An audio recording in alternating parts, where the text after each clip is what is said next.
Hey guys, welcome back. It's Maverick here today with episode 34 of Shaman King. And yes, sadly, the Osorezan arc has now officially concluded, so we are back to the present day, continuing on where we left off. And just as a reminder, it has been a while now. Yo has dropped out of the Shaman King tournament, getting rid of his Oracle, his thingamajig, and with Anna picking it up, that's what triggered this entire thing in the first place, right? This kind of flashback where both Yo and Anna are reminiscing of their times when they met each other. But obviously, we're still, we're barely through the, well, actually, we're entering the second half, I guess you could say, of this particular season, or heck, even maybe the latter one third of it, question mark. But in any case, obviously this is not the end of the road for Yo. Let's see what exactly he does to get back at it. Alright, let's begin in 3, 2, 1, play.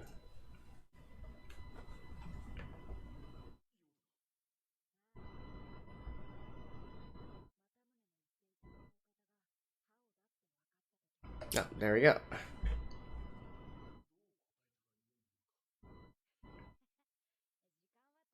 See his necklace?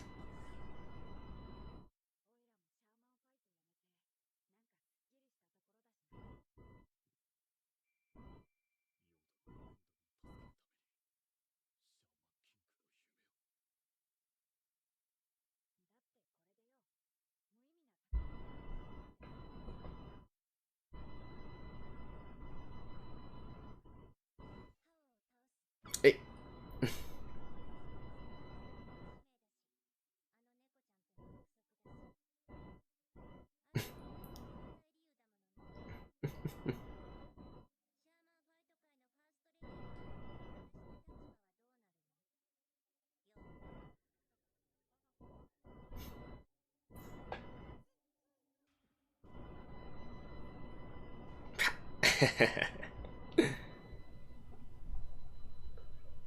Use the left.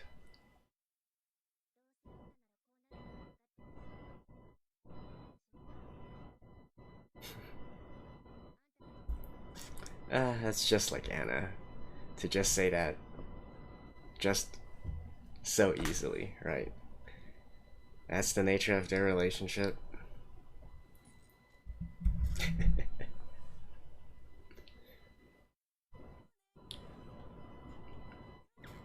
Alright.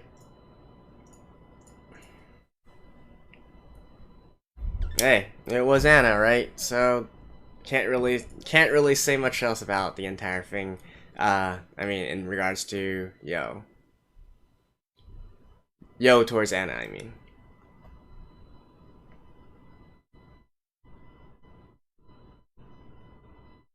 Actually, it's been a while since we heard this, right?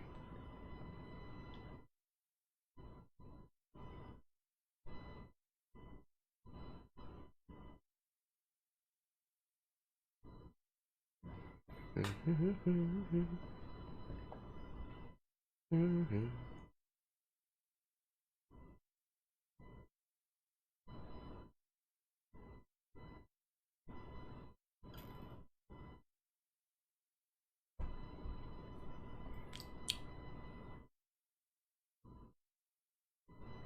wonder why it always gets so dark at that place.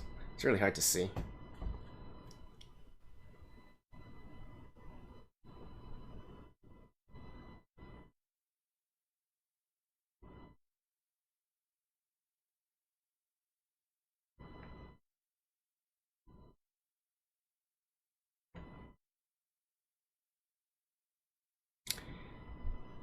Okie dokie.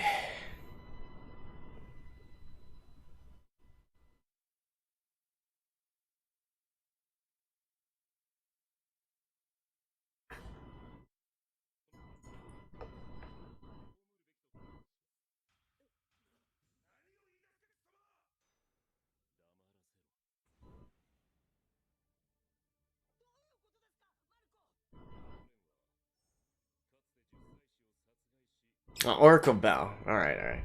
I keep on forgetting what that thing is called.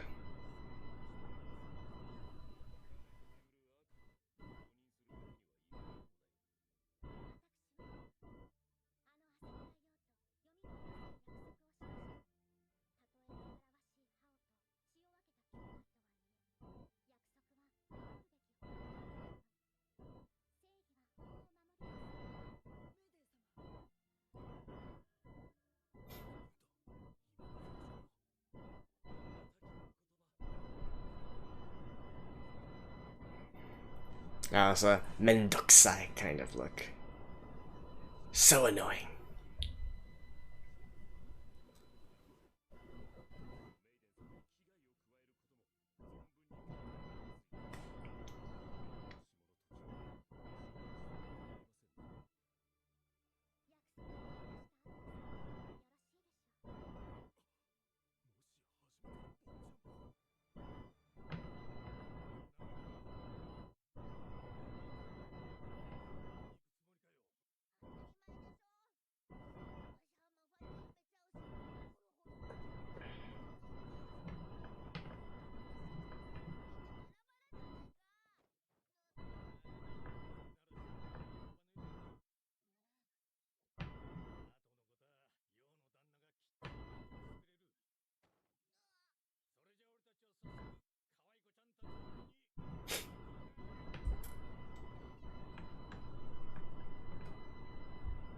Actually, what babes?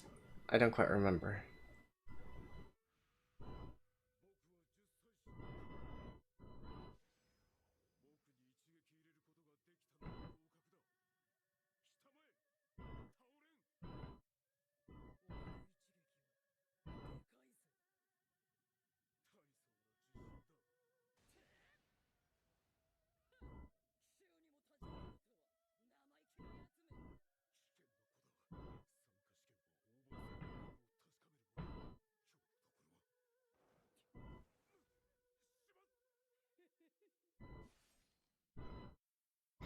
And again, you know, I don't know. This storyline, this part of the story, I never really quite liked all that much because I think I mentioned this before. It's to me, it's very, very unbelievable that Rin was able to kill Korom in the first place, considering like the vast difference in power, right? As we see now, right, so far into the story versus how they were like in like the first few 5 or 6 episodes of the series.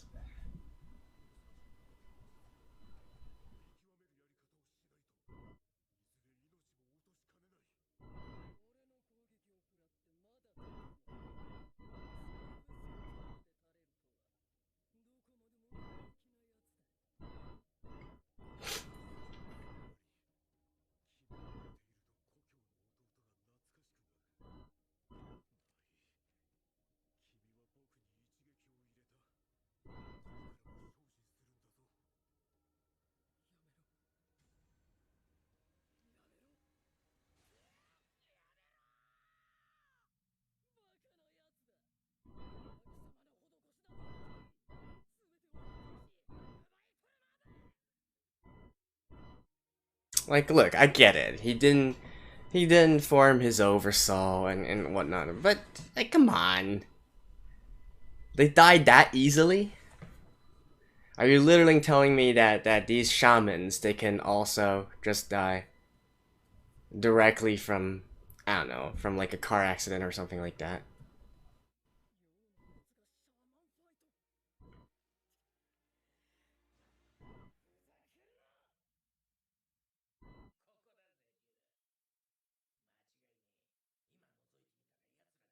Right, and by the way, so Ren recognizes what's happened.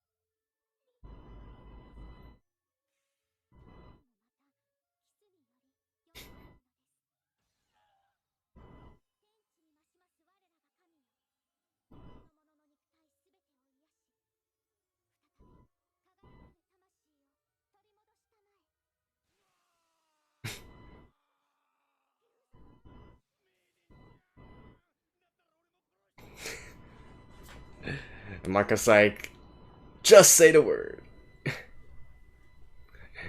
uh,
So that was Chinese for thank you.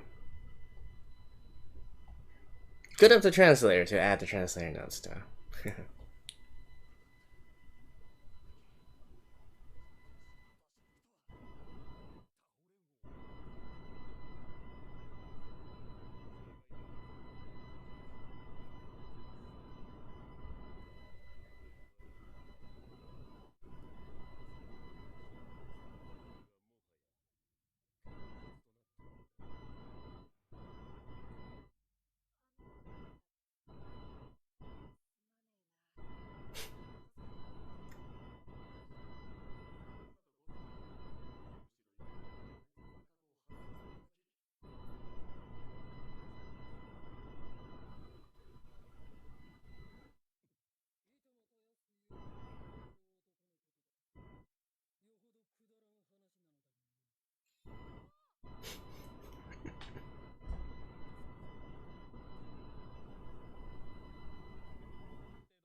Rin doesn't like to feel indebted.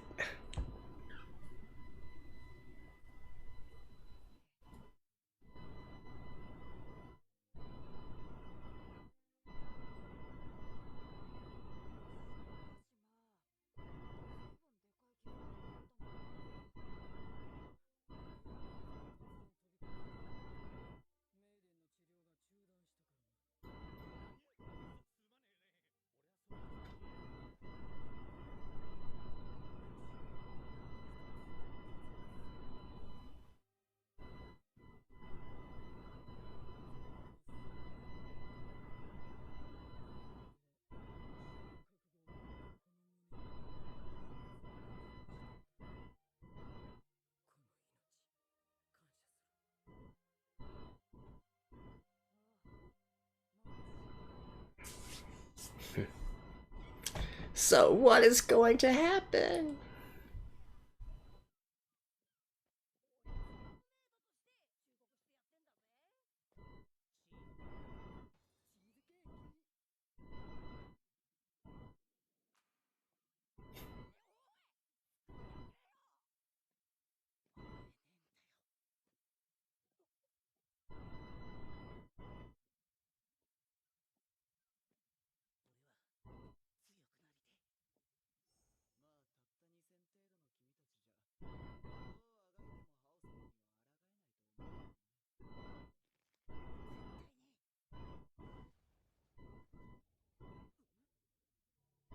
I actually don't quite remember what happens after this, to be honest.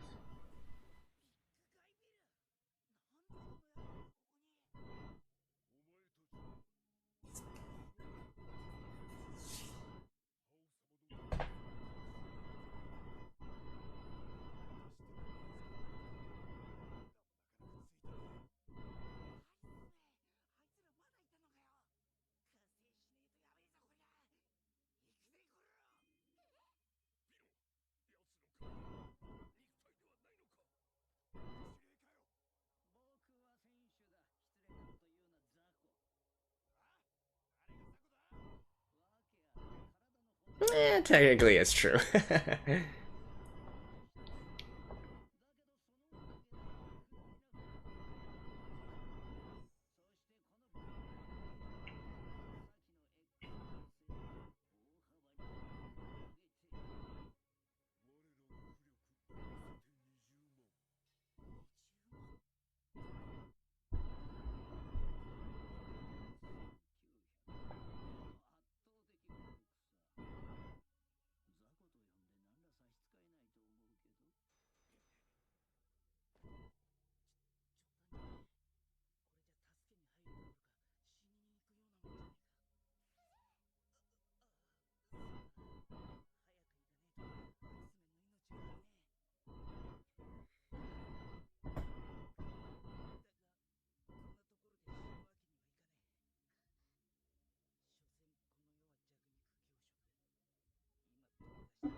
I mean, it is 100 times difference.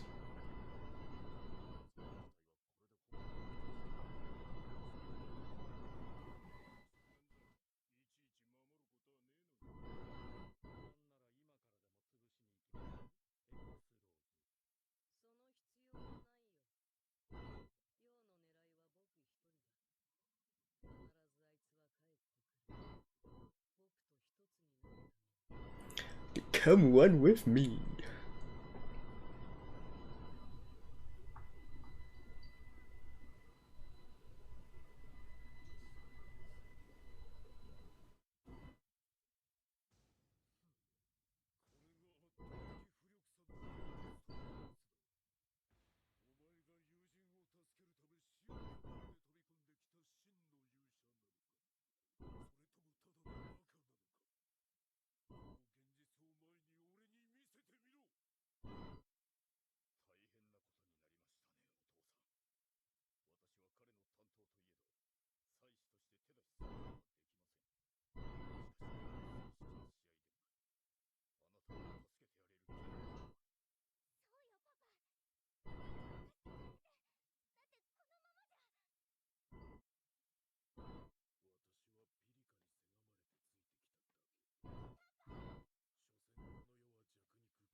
Yeah, he's not gonna actively help his son, but of course, if he attacks him, that's a different story, right?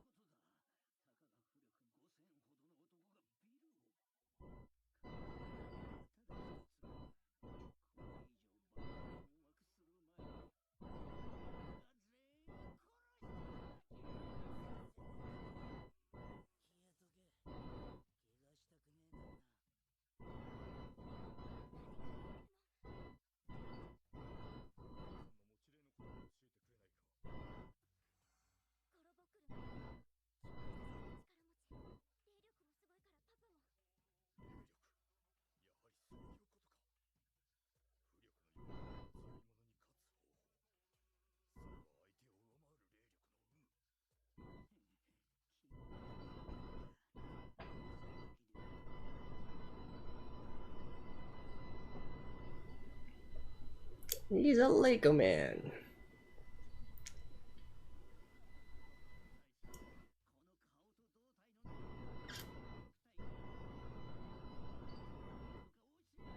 You probably stepped on a Lego.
I mean, obviously, in a shonen, right? You can't only look at the numbers, otherwise, it'd be not fun at all.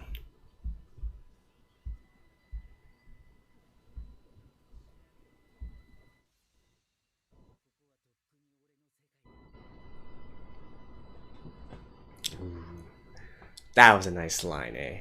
You're in my world now, and here I'm king. Yep. Alright, see you guys after this. Alright guys, so as we come back to our normal episodes, it definitely does have, at least for me anyways, I do have this sense of melancholy, since, you know, I really love the original, you know, the Osorezan arc, but, you know, hey, here we are. To be honest, I don't really quite remember too much of what happened directly after this, at least until a few episodes down the line when the story, right, the main storyline begins to pick back up again.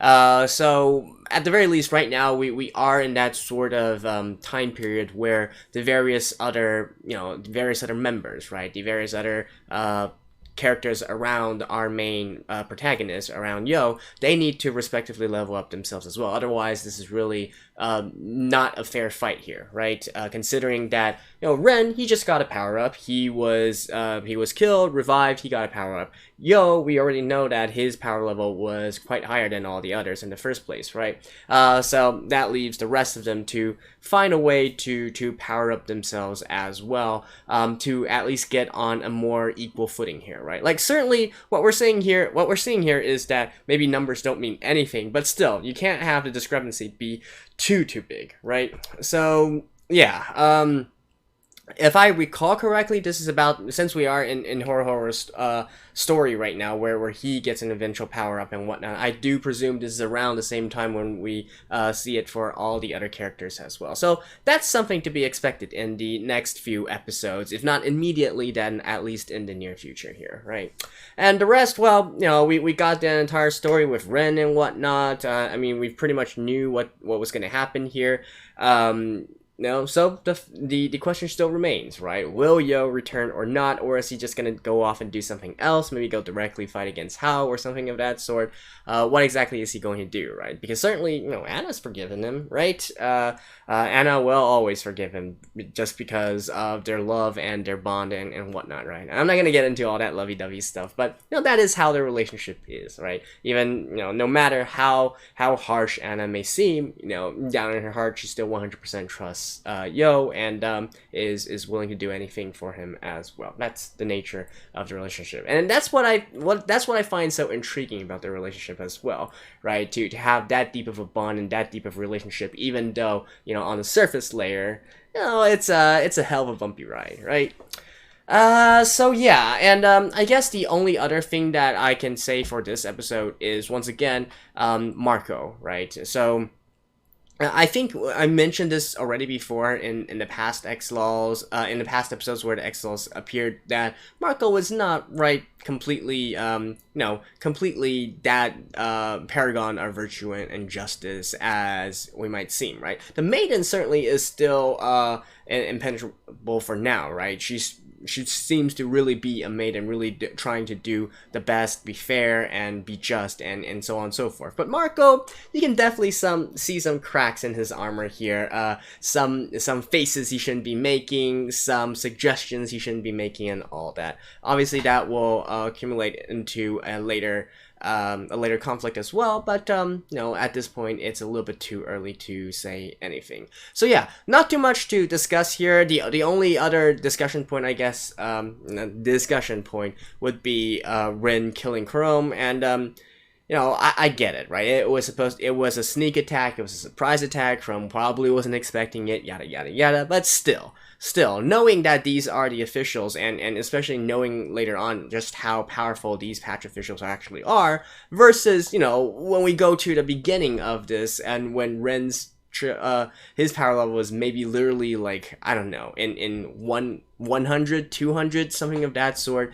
you still have this kind of feeling like how exactly he got into this situation of killing a patch official in the first place, right? It's still... it still bothers me a lot, you know, just because of the entire storyline concept and whatnot. You know, I guess another question is, has Ren actually killed others beyond that patch official, beyond Chrome, earlier before, right? As a result of his education within the family and whatnot. I'm guessing the implied answer is yes. But if so, like, why then if that was the case, why specifically single out this particular incident, right? So anyways, there's a lot of things that I have problems with this particular storyline, but hey, it is what it is. And based on this storyline, we still have another hidden storyline here, obviously. Nikrom, the brother of Chrome, that's also an unresolved situation that we are going to have to resolve in the future as well, at a future date in a future episode here. So yeah, I think that's pretty much all I want to say for this, and well, just enjoy the power-up shows in the next few episodes, as well as the final conclusion to Yo's situation. And once we get to that, we're actually going to also get another nice Anna Yo scene that I really love as well. But no spoilers. I will see you guys I will tell you guys once we get to that part. Until then, see you guys next time. Bye bye.